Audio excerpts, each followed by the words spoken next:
bersatu dalam doa. Dalam nama Bapa dan Putra dan Roh Kudus. Amin. Maria diberi kabar oleh malaikat Tuhan bahwa ia mengandung dari Roh Kudus. Salam Maria, penuh rahmat Tuhan sertamu. Terpujilah engkau di antara wanita dan terpujilah buah tubuhmu Yesus. Santa Maria, Bunda Allah, doakanlah kami yang berdosa ini sekarang dan waktu kami mati. Amin. Aku ini hamba Tuhan, terjadilah padaku menurut perkataanmu. Salam Maria, penuh rahmat Tuhan sertamu. Terpujilah engkau di antara wanita dan terpujilah buah tubuhmu Yesus. Santa Maria, Bunda Allah, doakanlah kami yang berdosa ini sekarang dan waktu kami mati. Amin. Sabda sudah menjadi daging dan tinggal di antara kita. Salam Maria, penuh rahmat Tuhan sertamu. Terpujilah engkau di antara wanita dan terpujilah buah tubuhmu Yesus.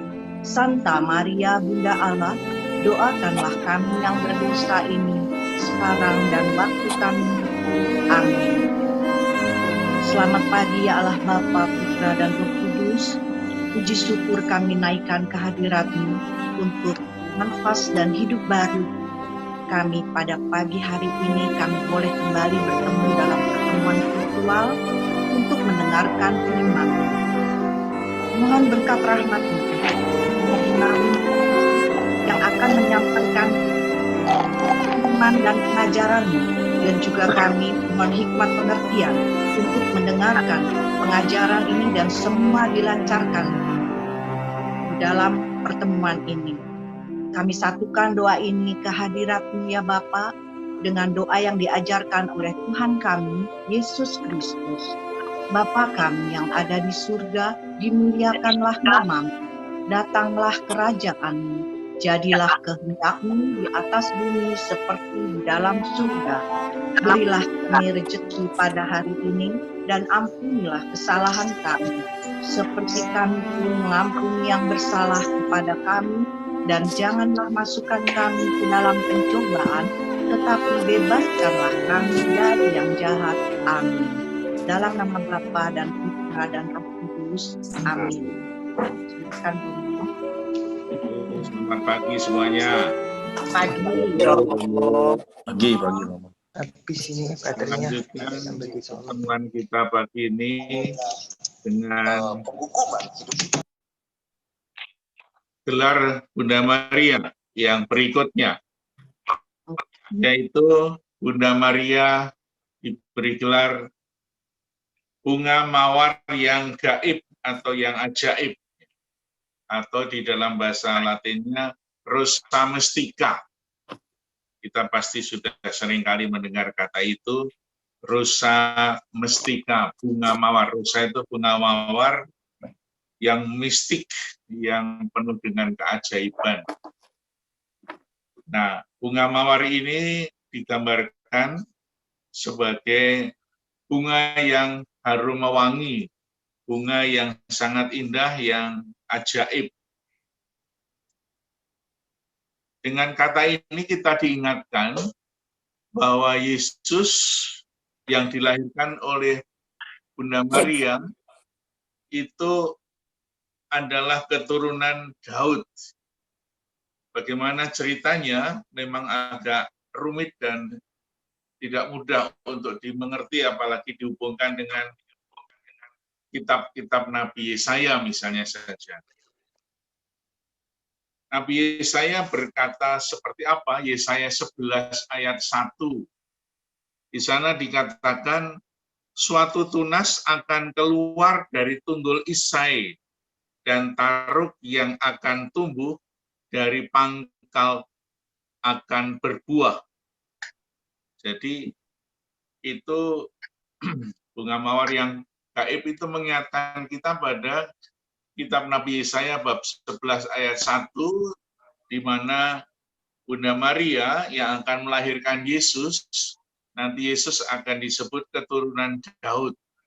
Dalam Perjanjian Lama, Daud menjadi penting sekali karena apa? Bahkan Yesus sendiri seringkali disebut anak Daud ketika ada seorang buta, misalnya bernama Bartimeus, itu berteriak di pinggir jalan, Yesus anak Daud, kasihanilah aku. Itu muncul ketika apa? Ketika orang-orang Israel kehilangan sebuah pegangan seorang raja yang hebat. Raja Daud adalah raja yang paling hebat di dalam sejarah Israel sampai sekarang. Maka Daud menjadi orang yang sangat dihormati, Daud menjadi orang yang sangat dikenang, dan bahkan kalau kita melihat kenangan akan Daud, makamnya itu besar sekali di Yerusalem. Dan di depan makam Daud itu ada orang-orang Yahudi yang selalu berdoa, membaca Taurat Musa 24 jam, non-stop, giliran dari anak-anak sampai orang tua, sehingga tidak pernah berhenti. Nah, Daud juga di dalam silsilah Yesus Matius bab 1 ayat 1 menjadi orang pertama yang disebut dalam silsilah itu. Inilah silsilah Yesus Kristus, anak Daud, anak Abraham. Kenapa? Karena orang-orang Israel waktu itu setelah kehilangan Raja Daud mempunyai pengharapan lagi. Kapan kita bisa melihat atau menerima seorang raja yang seperti Daud hebatnya? Tetapi Raja Daud yang diharapkan adalah seorang tokoh Mesias namanya, yang akan membebaskan mereka dari penjajahan. Dan pada saat Yesus ada di sana, itu penjajahan dari Roma. Karena apa? Karena di Israel itu, Yerusalem itu menjadi tempat yang sangat strategis waktu itu, sehingga menjadi rebutan dari berbagai macam kerajaan di sekitarnya. Nah, ketika Daud menjadi raja, itu raja-raja di sekitarnya, kerajaan di sekitarnya, itu tidak berkutik karena hebatnya Raja Daud dalam memimpin kerajaan. Sehingga kerajaan Mesir di sebelah kiri, sebelah kanan Asyur, Babilonia, lalu di Syria, itu mereka semua takluk kepada Daud. Ya. Tetapi setelah Daud mati, itu tidak ada lagi kerajaan yang, tidak ada lagi raja yang bisa memerintah sehebat Raja Daud. Maka muncullah sebuah pengharapan sepanjang sejarah, harapan namanya harapan mesianisme. Mengharapkan akan hadirnya seorang Mesias, seorang raja yang akan memimpin mereka secara duniawi sehingga kerajaannya pulih kembali seperti zaman Raja Daud. Nah, harapan ini kemudian diungkapkan di dalam silsilah Yesus dan di dalam seluruh Injil, bahwa Raja Daud adalah raja yang hebat. Semoga kita semua memperoleh raja lagi seperti Raja Daud yang akan mengusir penjajah dan kembali menampilkan kerajaan Israel yang jaya di dalam politik. Nah, oleh karena itu sudah termuat di dalam kitab Nabi Yesaya, siapa itu yang akan datang, yang diharapkan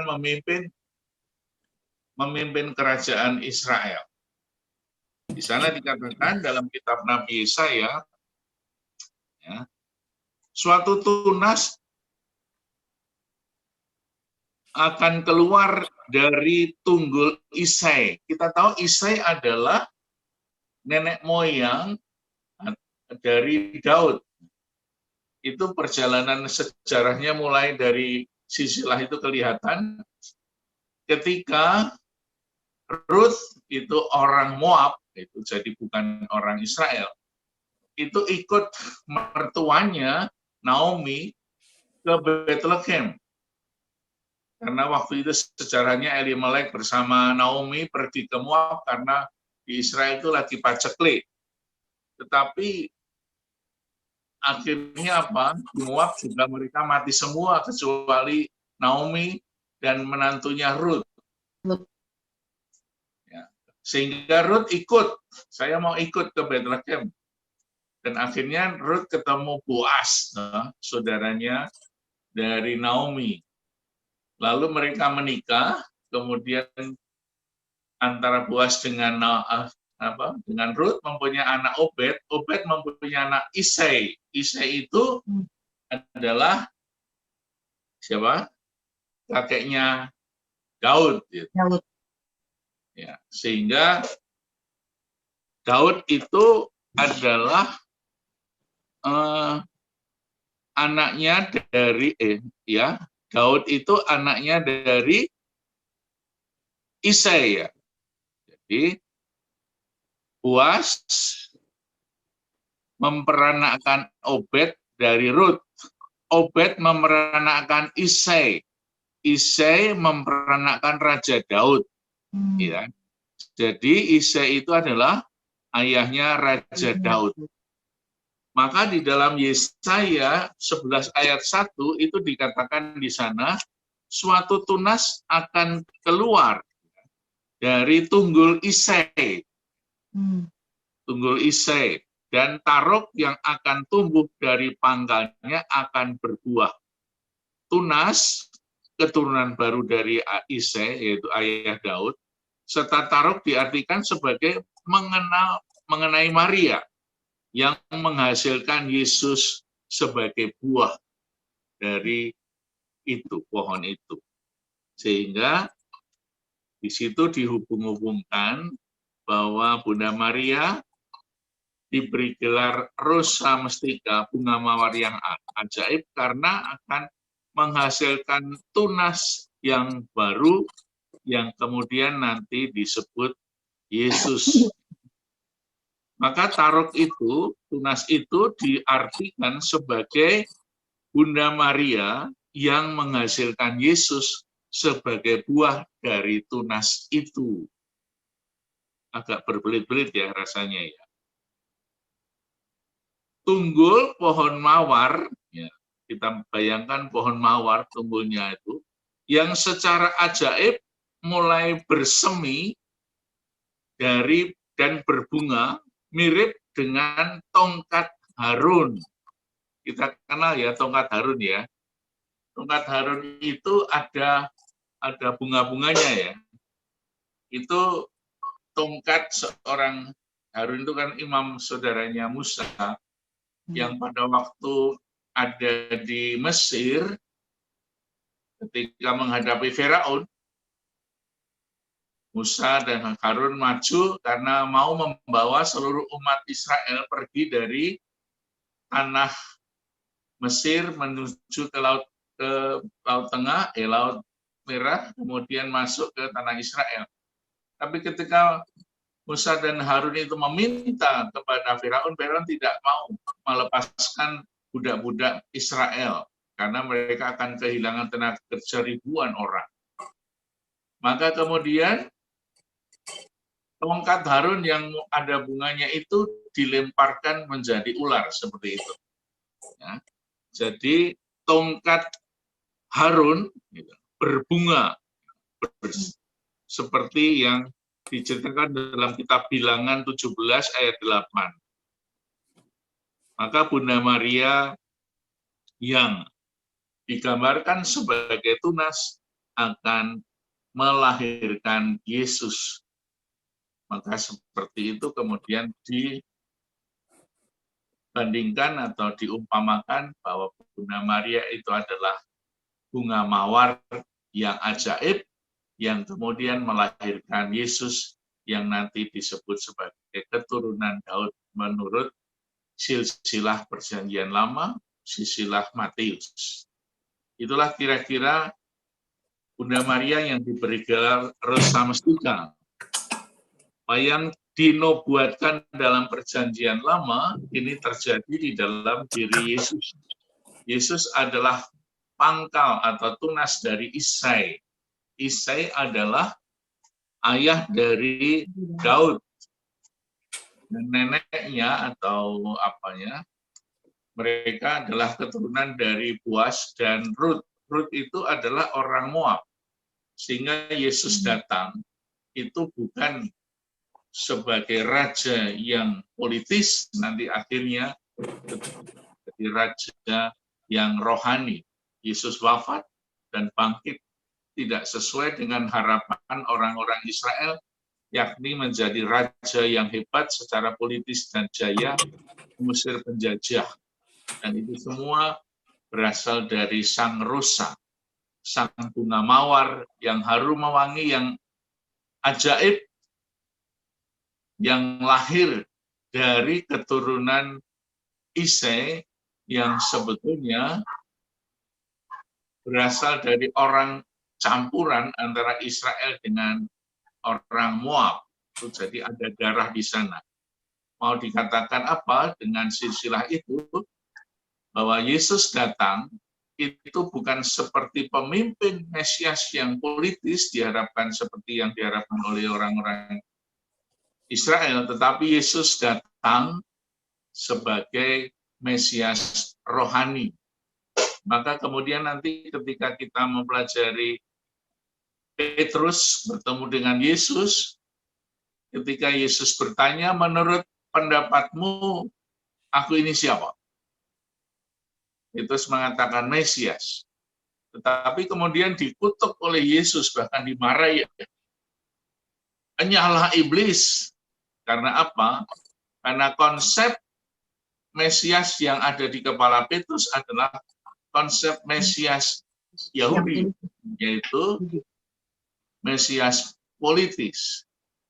Maka kemudian Yesus menubuatkan sengsara, wafat, dan kebangkitannya.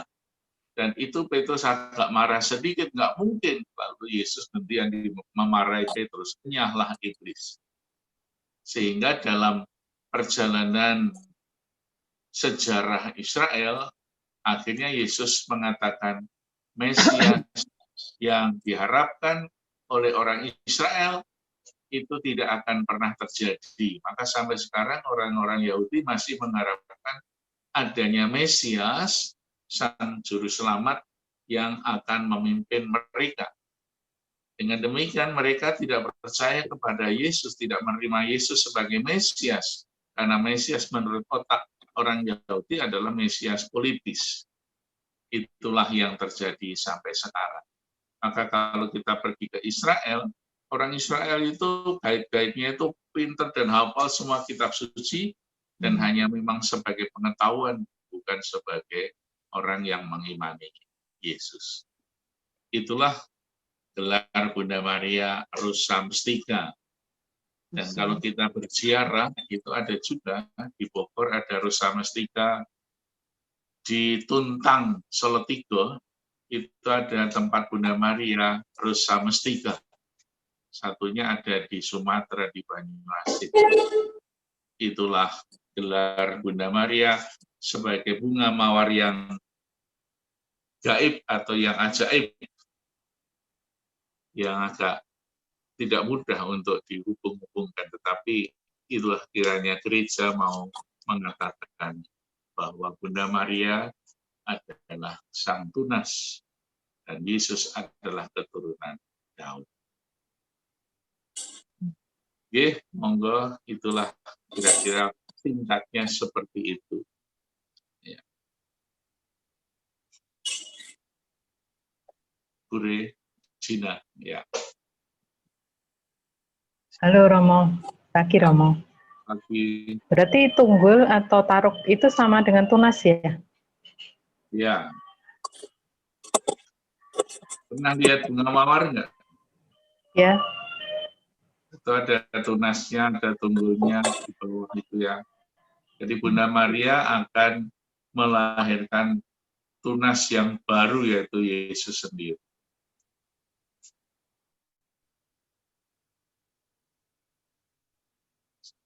Susah ya. Saya juga kadang-kadang ini apa itu tidak mudah ternyata. Maka gereja juga mengkaitkan dengan kitab Nabi Yesaya itu sebagai keturunan Daud.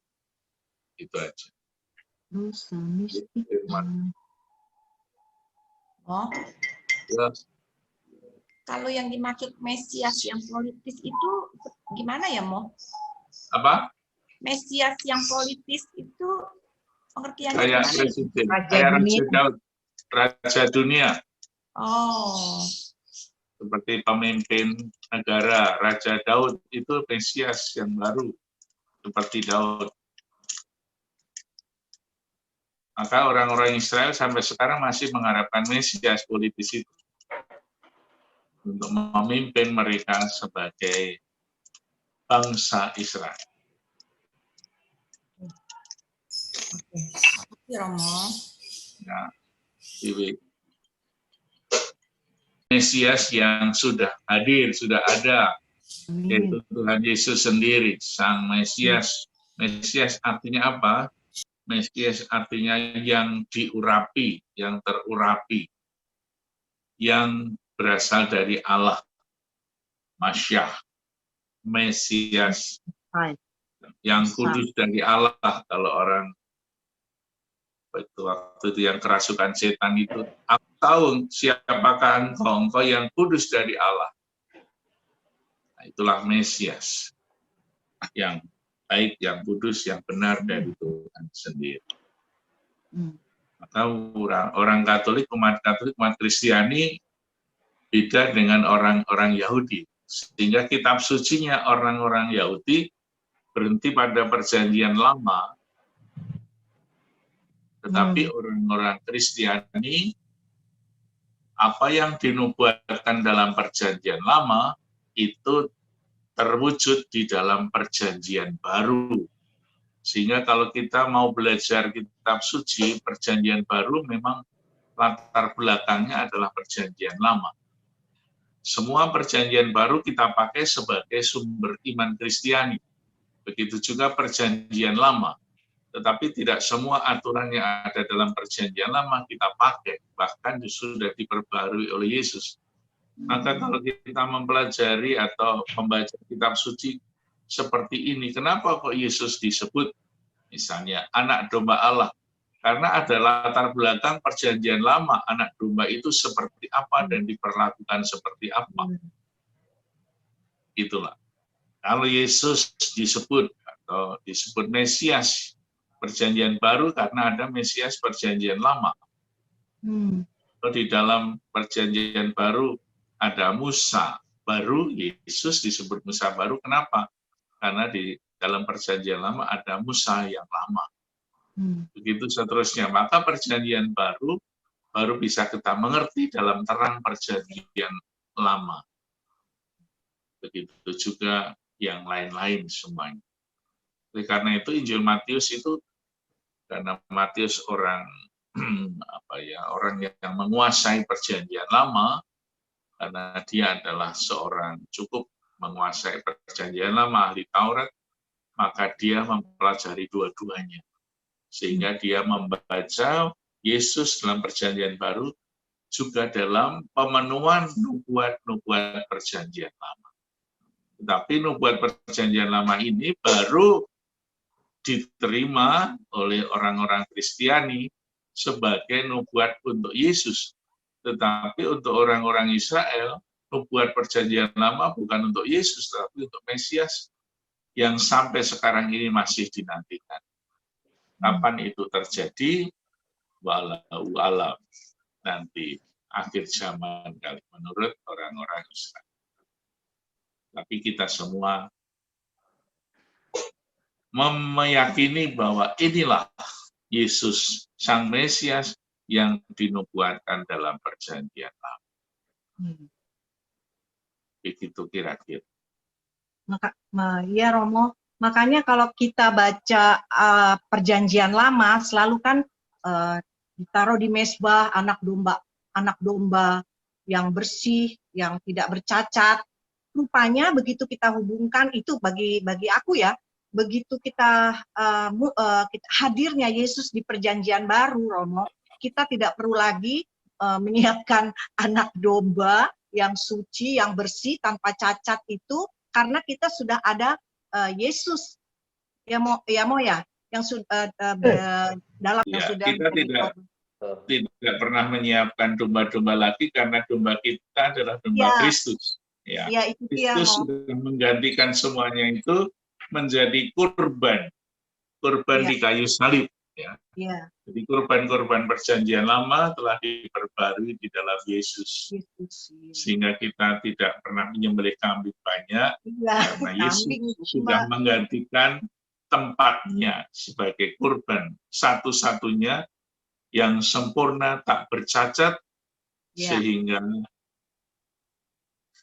domba-domba itu untuk menebus dosa manusia digantikan oleh domba satu-satunya, yaitu Tuhan Yesus sendiri sebagai anak Bapa. ya. Gitu. Cerita yang sebetulnya tidak ada dalam kitab suci, itu di dalam cerita apokrif, itu dikatakan bahwa anak ibunya Bunda Maria itu sebetulnya mandul, gitu, tidak mempunyai anak. Dan secara ajaib, ternyata mengandung Ibu Maria. Itu ceritanya ada di dalam kitab apokrif. Maka di sana Maria akhirnya sebagai perawan yang dianugerahkan oleh Tuhan kepada dunia, berbuah Yesus, pokok mawar yang ajaib. Gitu. Jadi Santa Ana dan Yohakim itu sebetulnya mandul, tidak punya anak, tetapi secara ajaib Tuhan memberikan anak yang namanya Bunda. Itu tidak ada dalam cerita kitab suci, tetapi ada dalam cerita-cerita namanya apokrif. Apokrif itu adalah tulisan-tulisan kitab suci yang tidak diakui sebagai kitab sumber iman Kristiani. Tapi ada cerita itu.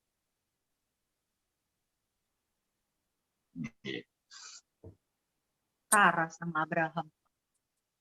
Apa? Ya, cerita Santa Ana dan Yoakim tidak ada di PL, tapi tidak ada di Alkitab, tapi Sarah dan Abraham ada. Ya. Dari kisah-kisah yang di luar logika manusia, di luar akal sehat itu sering dicatat dalam kitab suci sebagai sebuah anugerah dari Tuhan. Misalnya Iska, anak Sarah, itu dalam usia yang tua dilahirkan. Itu juga Samuel. Kemudian